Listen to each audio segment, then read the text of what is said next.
Good morning. Let's begin with the Hindus for today. Today's date is 10th of December. Day is Wednesday. Yep. And our first topic is from page number 1. यहाँ पर article citizenship act 2019 CAA पर supreme court ने एक important observation को highlight किया है। Supreme court ने clear किया है कि CAA के अंदर इंडियन सिटीजनशिप तभी मिलेगी जब क्लेम वेरीफाई हो जाए, यानी अगर कोई व्यक्ति कह रहा है कि वो पाकिस्तान, अफगानिस्तान या बांग्लादेश से रिलीजियस परसिक्यूशन की वजह से इंडिया आया है, तो उसका क्लेम ऑफिशियली चेक होगा। बिना वेरिफिकेशन के सिटीजनशिप नहीं मिलेगी। एक एनजीओ आत्मदीप ने पिटीशन फाइल की थी।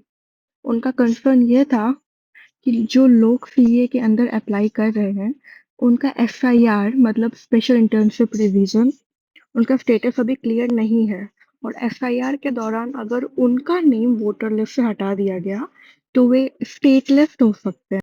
इसका मतलब पता है ना, इंडियन सिटीजन मिलेगा और न किसी और देश का। सिटीजनशिप सर्टिफिकेट मिलने में डिले हो रहा है। ऑनलाइन एप्लीकेशन के बाद जो एक्नॉलेजमेंट रिसिप्ट मिलती है, उसे वैलिड प्रूफ नहीं मान जा रहा एफआईआर के टाइम। और पार्लियामेंट ने इन लोगों को प्रोटेक्शन देने का प्रॉमिस किया था, लेकिन अब वो सोशल एक्सक्लूजन और वोट्स का राइट जो होता है उसको छीनने का सामना कर रहे हैं। मगर यहाँ चीफ जस्टिस सूर्यकांत और जस्टिस चोमला बागची ने ओरल ऑब्जर्वेशन दिया है कि हर क्लेम वेरीफाई होगा, ऑटोमेटिक सिटीजनशिप नहीं मिलेगी। कोर्ट ने इलेक्शन कमीशन और सेंटर को नोटिस भेजा है और अगले हफ्ते हियरिंग फिक्स की है। इसका आर्टिकल बहुत इंपॉर्टेंट है, जो कि सिटीजनशिप अमेंडमेंट एक्ट 2019। ये एक बार पढ़ लेना आप लोग। Protection to parliament. Perfect. Next topic is from page number 2। इसमें एक इंसिडेंट हुआ था जिसमें एक 6 साल के बच्चे को दिल्ली के प्रेम नगर में खेलने टाइम एक पेट पिटबुल डॉग ने उस पर अटैक कर दिया था। और अटैक इतना ज्यादा सीवियर था कि उसका लेफ्ट ईयर चला गया उसमें, और उसे सफदरगंज हॉस्पिटल में एडमिट करना पड़ा। डॉग का जो ऑनर है, उसका नाम है राजेश पाल, और पता चला है कि डॉग अनरजिस्टर्ड था। इससे पहले भी कंप्लेंट्स थी उस डॉग के अगेंस्ट। एक और बच्चे को पिछले साल उसने अटैक ऑलरेडी किया था। कोर्ट ने कहा है कि चाइल्ड का मेडिकल केयर कंटिन्यू होना चाहिए। और कोर्ट ने दिल्ली पुलिस से एफआईआर का स्टेटस रिपोर्ट भी मांगा है और पूछा है कि पहले वाली कंप्लेंट्स पर एक्शन क्यों नहीं हुआ। कोर्ट ने म्युनिसिपल कॉरपोरेशन में कंफर्म किया है कि डॉग को इंसिडेंट के दिन सीज कर लिया गया था। कोर्ट ने दिल्ली गवर्नमेंट से साफ साफ पूछा है कि क्या कोई रेगुलेशन है जो ऑनर के अगेंस्ट एक्शन अलाउ करता है। अगर ऐसा केसेस होते हैं तो कॉन्सिक्वेंसेस क्या होते हैं। ऐसे इंसिडेंट्स को प्रिवेंट करने के लिए क्या स्टेप्स लिए जा रहे हैं। ये केस सिर्फ एक डॉग अटैक नहीं है, बल्कि अर्बन गवर्नेंस, पब्लिक सेफ्टी और लीगल अकाउंटेबिलिटी और चाइल्ड राइट्स का इशू है। ये यूपीएससी के लिए हाईली रिलेवेंट है, क्योंकि यहाँ polity and governance, ethics and integrity, social issues, GS paper 2 और 4 और करंट अफेयर्स तो है ही। ये सब पे केस स्टडी हो गया है।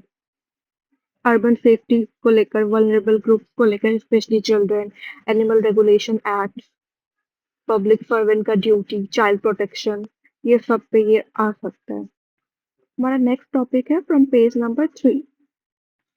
ये आर्टिकल कर्नाटका हाई कोर्ट के एक इम्पॉर्टेंट लीगल ट्विस्ट को हाईलाइट करता है, जो वुमेन्स लेबर राइट पर पॉलिसी इम्प्लीमेंटेशन से जुड़ा हुआ है। कर्नाटका गवर्नमेंट का मेंस्ट्रुअल लीव नोटिफिकेशन डेट था 20th of November 2025। पॉलिसी आ गया मेंस्ट्रुअल लीव पॉलिसी 2025। इसमें ये बोला गया है कि रजिस्टर्ड एस्टेब्लिशमेंट में काम कर रही 18 से 52 ईयर्स की जो वुमेन एम्प्लॉयज है, उनको हर महीने एक दिन का मेंस्ट्रुअल लीव मिलेगा, बिना किसी मेडिकल सर्टिफिकेट के। इसमें कुछ एप्लीकेबल एक्ट्स भी है, जैसे factories act 1948, Karnataka shops and commercial establishment act, plantation labour act 1951, bidi and cigar workers act 1966, motor transport workers act 1961। और हाँ, इसमें लीव कैरी फॉरवर्ड नहीं होगा, हर महीने के लिए एक अलग लीव मिलेगा। कोर्ट अभी स्टे और रिकॉल पे चल रहा है, नेक्स्ट हियरिंग 10 दिसंबर को फिक्स हुई है। ये एथिक्स, गवर्नेंस और पॉलिटी से रिलेटेड है। हाँ, next topic is from page number 6।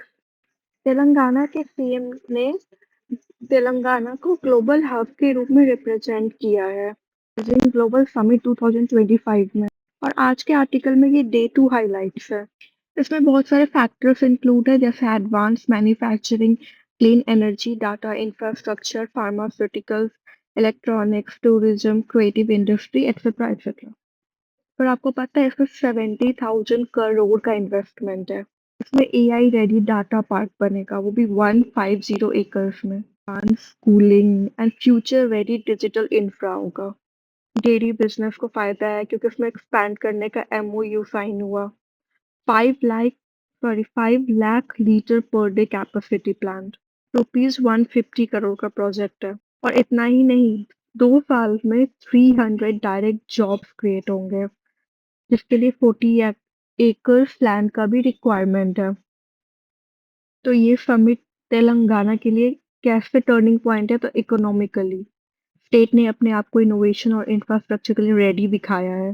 Food processing, green energy, data park जैसे सेक्टर्स में करोड़ों का इन्वेस्टमेंट अट्रैक्ट हुआ है। ये इकोनॉमी और गवर्नेंस के पॉइंट ऑफ व्यू से इम्पोर्टेंट है, क्योंकि ये समिट जो एक मॉडल केस बन सकता है यूपीएससी आंसर्स में स्टेट लेड डेवलपमेंट या इन्वेस्टमेंट क्लाइमेट का एग्जाम्पल के तौर पे। Booster dose done. Next topic from page number 6। मई 2024 में एक पावरफुल सोलर स्टॉर्म हुआ था, जिसे गैनॉन स्टॉर्म के नाम से जाना गया। और ये आया था मतलब न्यूज़पेपर पे बहुत दिन तक आता रहा ये जो स्टॉर्म था ये कोरोनल मास इजेक्शन से बना था, सीएमई से बना था, जो सन से निकलती रहती है। ये एक मैग्नेटिक गैस बबल है जो बहुत बड़ा होता है और जो अर्थ तक आता है।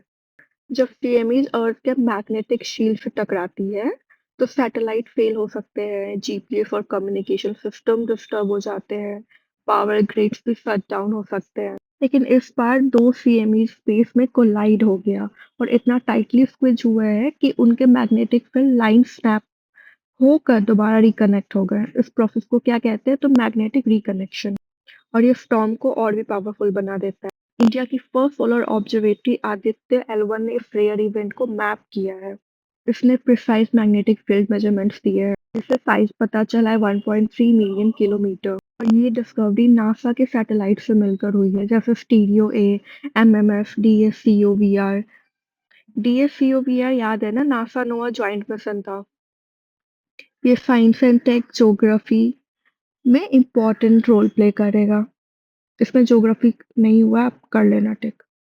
Next topic page number 13। ये आर्टिकल इंडिया नेपाल के बीच होने वाले joint military exercise Surya Kiran XIX के सक्सेसफुल कंक्लूजन पर बेस्ड है। कहाँ हुआ था, तो पिथौरागढ़ उत्तराखंड के फॉरेन ट्रेनिंग नोट पर हुआ है ये एक्सरसाइज। इसमें किसका मेजर रोल है, तो इंडिया के DGMO lieutenant general Manish Luthra का, और नेपाल आर्मी के डीजीएमओ मेजर जनरल अनूप जंग थापा का। यूएन चार्टर के चैप्टर 7 के अंडर ज्वाइंट ड्रिल्स किए गए, जो पीस इन्फोर्समेंट और एंटी टेरर मिशन के लिए होता है। इसमें एडवांस टेक्नोलॉजी का यूज हुआ है, ISR, intelligence surveillance, AI enabled हो गया, surveillance feeds, precision targeting drones, secure battlefield communication system, बहुत सारे ऐसे सिस्टम्स हैं। इसका एक सिंबलिक गेस्चर ये है कि एक ट्री ऑफ फ्रेंडशिप प्लांट किया गया है, इंडिया और नेपाल की मिलिट्री ब्रदरहुड को सेलिब्रेट करने के लिए। ये एक्सरसाइज सिर्फ एक ट्रेनिंग नहीं थी, ये एक रीजनल सिक्योरिटी पार्टनरशिप का सिंबल है। इंडिया और नेपाल ने इंटरऑपरेबिलिटी और ज्वाइंट प्रिपेयर्डनेस भी दिखाई है। और ये जो ड्रिल है ये फ्यूचर में हेल्प करेगा किसमें, तो पीस कीपिंग मिशन और डिजास्टर रिस्पॉन्स में। ये है आईआर, इसमें टिक कर लेना, मिस हो गया है, सिक्योरिटी के लिए और एथिक्स के लिए। इसका लोकेशन कब हुआ है और क्यों हुआ है याद रखना। ये टॉपिक पेज नंबर 13 से है। हमारे union minister of state for home Nityanand Rai ने लोकसभा में बताया है कि 2025 में 2167 में उसने सरेंडर किए। 2019 से टोटल सरेंडर हुआ है अभी तक का 5571। इससे वायलेंट इंसिडेंट काफी कम हुए हैं। और इससे आप डेथ का कंपैरिजन करो तो 2010 में कितना हुआ था, 1005 डेथ हुआ था। और 2025 में ठीक 15 साल बाद सिर्फ 93 डेथ हुई है। ये कम तो नहीं है बट हाँ उसके मुताबिक बहुत कम हुआ है। और ये सब पॉसिबल हुआ है तो सिर्फ नेशनल पॉलिसी एक्शन प्लान 2015 में जो बना था। और ये पॉलिसी जो है वो वायलेंस और ज्योग्राफिकल स्प्रेड दोनों को रिड्यूस किया है। ये दिखाता है कि इंडिया ने लेफ्ट विंग एक्सट्रीमिज्म पर मेजर कंट्रोल पा लिया है। पॉलिसी ड्रिवन अप्रोच हुआ है इसमें जिसमें वायलेंस को सिस्टमैटिकली रिड्यूस किया है। तो ये इंटरनल सिक्योरिटी के लिए एक पॉजिटिव माइलस्टोन है। ये हो गया इंटरनल सिक्योरिटी, हो गया गवर्नेंस, हो गया एथिक्स, हो गया एफए, हो गया, क्योंकि ये एक सिक्योरिटी बेस्ड स्टडी है। Next topic page number 14। एक गवर्नमेंट वर्किंग पेपर डीपीआईआईटी के कमिटी द्वारा ये रिकमेंड किया गया है कि एलएलएम लार्ज लैंग्वेज मॉडल्स जैसे चैट जीपीटी, कोपायलट, ऐसे जो भी है, इनको डिफॉल्ट एक्सेस मिलना चाहिए सभी फ्रीली अवेलेबल ऑनलाइन कंटेंट पर। और पब्लिशर्स को ऑप्ट आउट का ऑप्शन नहीं मिलना चाहिए, यानी अगर कंटेंट पब्लिक है तो एआई यूज कर सकता है। रॉयल्टी सिस्टम प्रपोज किया गया है। इंडस्ट्री ने बोला है, उनका आर्ग्यूमेंट हुआ है कि पोस्ट रॉयल्टी सिस्टम से इनोवेशन स्लो हो सकता है। स्मॉल क्रिएटर्स के पास इन्फोर्समेंट का कैपेसिटी नहीं होता है। पब्लिशर्स ऑलरेडी कंसर्न है कि एआई उनका कंटेंट कॉपी पेस्ट करता है बिना क्रेडिट के। और इतना ही नहीं, कुछ पब्लिशर्स ने तो ओपन एआई पर कॉपीराइट इन्फ्रिंजमेंट का केस भी फाइल किया है। लीगल मॉडल तो अभी यही प्रपोज हुआ है कि कंपलसरी लाइसेंसिंग, मतलब जिसमें एआई फर्म्स को कंटेंट यूज करने की परमिशन मिलती है लेकिन उन्हें फेयर कंपनसेशन देना पड़ता है। ये मॉडल म्यूजिक इंडस्ट्री जैसा हो सकता है जैसे रॉयल्टी सिस्टम होता है। ये GS paper 3 science and tech के लिए इम्पोर्टेंट है, गवर्नेंस है और एथिक्स ऑब्वियसली। ये टॉपिक तब इम्पोर्टेंट है जब हम एआई कॉपीराइट या डिजिटल पॉलिसी पे बात करते हैं या इस पे कोई क्वेश्चन आए। ये मेंस और इंटरव्यू दोनों में काम आ सकता है। नेक्स्ट टॉपिक पेज नंबर 14 से है। ये आर्टिकल एक सीरियस चाइल्ड प्रोटेक्शन इशू को हाईलाइट करता है जिसमें सुप्रीम कोर्ट ने मिसिंग चिल्ड्रन का डेटा और कोऑर्डिनेट पर सेंटर को डायरेक्ट किया है। सुप्रीम कोर्ट ने सेंटर को बोला है कि पिछले 6 साल का नेशन डाटा वाइट का कॉपी देने के लिए जिसमें मिसिंग चिल्ड्रंस के बारे में हो। यूनियन होम मिनिस्ट्री को एक डेडिकेटेड ऑफिसर अपॉइंट करने को कहा गया है जो स्टेट और यूटीज के साथ कोऑर्डिनेट करे। और इतना ही नहीं, ऑफिसर का डिटेल सारा सारा इंफॉर्मेशन जो है वो मिशन वात्सल्य पोर्टल पर अपलोड करना होगा। बट किसी ने तो फाइल किया होगा ना केस। तो केस फाइल किया एक नॉन प्रॉफिट एनजीओ जिसका नाम है गुड़िया स्वयं सेवी संस्थान। इन्होंने फाइल किया एक पीआईएल। उन्होंने हाईलाइट किया है कि कई स्टेट्स में मिसिंग चिल्ड्रन ट्रेस नहीं हो पा रहे हैं। कोर्ट ने पहले भी स्टेट्स या यूटीज को बोला था कि एक ऑफिसर अपॉइंट करे मिसिंग चिल्ड्रन के मिसिंग चिल्ड्रन के केसेस को मिशन वात्सल्य पोर्टल पर अपलोड करने के लिए। कोर्ट ने अब सिर्फ 2 वीक्स का डेडलाइन दिया है, ऑफिसर अपॉइंट करो और पोर्टल पर डिटेल अपलोड करो। और नेक्स्ट हियरिंग फिक्स हुई है 10 Feb। ये इंटरनल सिक्योरिटी, एथिक्स और गवर्नेंस का पार्ट बन सकता है। वल्नरेबल ग्रुप्स या गवर्नेंस फेलियर का अगर बात करें तो चाइल्ड प्रोटेक्शन एक्ट। हमारा नेक्स्ट टॉपिक है फ्रॉम पेज नंबर 15। माइक्रोसॉफ्ट के सीईओ सत्य नाडेला ने ये announcement social media platform x पर किया पीएम मोदी से मिलने के बाद। तो अनाउंसमेंट है क्या? अनाउंसमेंट ये है कि माइक्रोसॉफ्ट ने इंडिया में 1.45 लाख करोड़ का कमिटमेंट दिया है over 5 years, sorry over 4 years, तो सॉरी। इसमें फोकस ये किया है क्लाउड इंफ्रास्ट्रक्चर जैसे डेटा सेंटर्स हो गया, कंप्यूटिंग पावर हो गया, स्केलेबल स्टोरेज फॉर एआई हो गया, दूसरा है एआई खुद, artificial intelligence, sovereign AI capabilities, model training deployment tools. Next focus area है skilling and talent development. Skilling and talent development में आ जाएगा AI cloud, cyber security training for youth and professionals. Last but not the least, ongoing operations, expansion of Microsoft India footprint, partnership and service। ये जो investment है ये Asia में Microsoft का सबसे बड़ा कमिटमेंट है और इंडिया को एआई फ्रंटियर नेशन बनाने में हेल्प करेगा। इंडिया अब खुद एक एआई सुपर पावर बनने की रेस में है और इसमें इंफ्रास्ट्रक्चर, टैलेंट और पॉलिसी तीनों का इक्वली रोल है।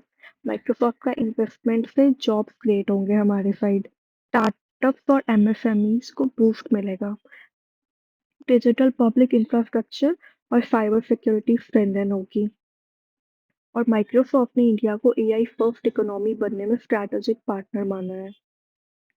ये हमारे इकोनॉमी और टेक के लिए इम्पोर्टेंट है, गवर्नेंस के लिए इम्पोर्टेंट है और एथिक्स जीएस फोर के लिए इम्पोर्टेंट है क्योंकि ये ग्लोबल इन्वेस्टमेंट पे आता है topic.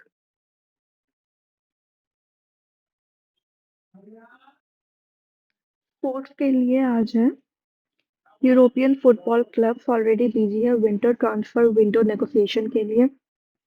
Olympic qualifiers for 2026 are also in focus, specially athletic और फुटबॉल के लिए।